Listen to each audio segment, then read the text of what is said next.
مصطفى مصطفى منبع للصفا سيد الأنبياء مشعل في الوفاء كان في عطفه لليتامى دفاع.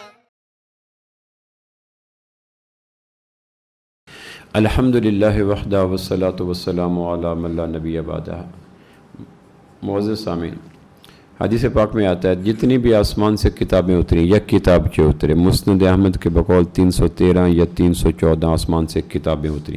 کچھ بکس تھیں، کچھ بک لیٹس تھے، کچھ چند صفحات تھے، کچھ بڑی بڑی ضخیم کتابیں تھیں. ضخیم کتابیں 4 ہیں: تورات، زبور، انجیل اور قرآن. باقی چھوٹے چھوٹے موسیٰ علیہ السلام کے ابراہیم کے صحف، آدم کے صحف، جو صحیفے کہتے ہیں وہ چھوٹے چھوٹے بے شمار ہوتے. یہ 313 یا 314 آسمان سے کتابیں اتری. ان تمام کتابوں کی سردار قرآن مجید ہے. ہمارے لیے یہ بات باعث فخر ہے کہ اللہ نے ہمیں سردار کتاب عطا کی، سردار نبی، سردار کتاب، سردار دین عطا کی. ہم کتنی نسبتیں، لیکن لمبی اور طویل محنت کے بعد ہمارے اور کتاب کے درمیان ایک گیپ ڈال دیا گیا، خلیج ڈال دیا. ہماری جو رسوائیاں ہیں، بدبختی ہیں، پریشانی، اس کا سبب یہ نہیں ہے کہ ہمارے پاس ہمارا کتاب سے رشتہ توڑ دیا گیا، جیسے مین سوئچ آف کر دیا جائے. تو پوری آسمانی کتابوں کی سردار قرآن ہے. اور قرآن مجید کی 114 صورتیں ہیں، اس کی سردار حدیث میں آتی سورہ بقرہ ہے. قرآن مجید کی 114 صورتیں ہیں اور 114 صورتوں کی سردار صورت سورہ بقرہ ہے. اور سورہ بقرہ کی 286 آیات ہیں، اس کی سردار آیت 255 نمبر آیت ہے. گویا 255 نمبر آیت قرآن مجید کی 6600 سے زیادہ آیات کی سردار ہے. یعنی اگر آدمی ڈھونڈنا چاہے کہ اس علاقے کا سردار کون ہے، اس قبیلے کا سردار کون ہے، تو آدمی ڈھونڈ لیتا ہے. تو سردار کے ساتھ تو اگر ڈھونڈنا چاہے کہ قرآن مجید کی سردار آیت، سید الآیات کون سی ہے، تو وہ سورہ بقرہ کی آیت نمبر 255 ہے، جس کو ہم عرف عام میں آیت الکرسی کہتے ہیں. آیت الکرسی کہتے ہیں. رات کے وقت نازل ہوئی. آپ نے زید رضی اللہ عنہ کو بلا کے کہا قرآن مجید کی آیت لکھو. آپ نے ابی بن کعب رضی اللہ سے پوچھا قرآن مجید کی سب سے عظمت والی آیت کون سی ہے، تو وہ کہ اللہ اور اللہ کے رسول جانتے ہیں. آپ فرمایا نہیں، قرآن مجید کی سب سے عظمت والی آیت کون سی ہے. وہ چپ رہے. تیسری مرتبہ پھر فرمایا قرآن مجید کی سب سے عظمت والی آیت کون سی ہے. انہوں نے کہا آیت الکرسی. تو آپ فرمایا اللہ تیرا علم تجھے مبارک کرے، واقعتاً قرآن کی ساری آیتوں کی سردار آیت الکرسی ہے. تورات میں بھی یہ آیت موجود تھی. موسیٰ علیہ السلام پہ یہ تورات میں آیت اتری تھی. اور موسیٰ علیہ السلام کو اللہ نے کہا ہر نماز کے بعد آیت الکرسی ضرور پڑھا کر، شیطان سے مضبوط قلعے میں داخل ہو جائے گا. ان تورات میں موجود تھی. ایک حدیث پاک میں آتا ہے کہ جب یہ سورت آیت الکرسی نازل ہوئی تو آپ نے فرمایا دنیا کے سارے بت گر گئے جب جس رات آیت الکرسی نازل ہوئی. دنیا کے سارے باطل بادشاہ گونگے ہو گئے جس رات یہ جیمر لگ گیا. جیسے ہوتے ہیں بعض جگہ جیمر لگا ہوتا ہے، تو وہاں جو آدمی لے جائے گا فون اس کا فنکشن لیس ہو جائے گا، فون نہیں چلے گا. وجہ کیا ہے کہ جیمر لگے ہوئے ہیں. تو جب آیت الکرسی نازل ہوئی تو دنیا کے سارے بتوں پہ جیمر لگ گیا، بادشاہوں پہ جیمر لگ گیا، ان کے تاج گر گئے اور شیاطین میں کوہرام مچ گیا کہ یہ کیا نازل ہوا، ہماری شیطنت کے اوپر جیمر لگ گیا. اس لیے حدیث پاک میں آتا ہے رات کو سوتے ہوئے گھر کے ہر کونے پہ آیت الکرسی ضرور پڑھا کرو. اس لیے ایک حدیث پاک میں آتے ہیں ہر فرض نماز کے بعد بغیر بات کیے آیت الکرسی پڑھنے والا اگلی نماز تک مر گیا تو بغیر حساب کتاب کے جنت میں چلا جائے گا. ہم جتنے بھی گھر کی سیکورٹی کے لیے کیمرے لگاتے ہیں، گن مین لگاتے ہیں، لائٹیں لگاتے ہیں، سارے یہ ظنی ہیں، یقینی نہیں ہیں. ممکن ہے اس سے اللہ فائدہ دے دے، لیکن آیت الکرسی کے بعد گھر کی حفاظت یقینی ہے، چونکہ موعود ہے، اللہ نے وعدہ کر دیا. بخاری شریف کی روایت ہے حضرت مال آیا کوئی زکوٰۃ کا، تو آپ نے ایک کمرے میں رکھ کے کہا حضرت ابو ہریرہ رضی اللہ کو کہ اس کی حفاظت کرو اس کی، تاکہ یہ مسلمانوں کے اجتماعی مال ہے. رات کا پہلا پہر آیا تو ایک چور آیا اور اس نے تیزی کے ساتھ وہ کھجوریں بھرنا شروع کر دیں جو وہ اس میں پڑی تھی. حضرت ابو ہریرہ نے اس کا ہاتھ پکڑ لیا، ہاتھ پکڑ کے کہا یہ تو کیا کر رہا ہے. تو اس نے عذر بیان کیا کہ میں قلیل المال ہوں کثیر العیال ہوں. حضرت عمر کہا کرتے تھے سب سے بڑی آفت اولاد کا زیادہ ہونا، مال کا کم ہونا ہے. بچے 10 اچھے، بچے 2 اچھے یہ نہیں ہے، بچے نیک اچھے ہوتے ہیں. اگر تربیت نہیں کر سکے تو لائن لگانے کا فائدہ کوئی نہیں ہوتا.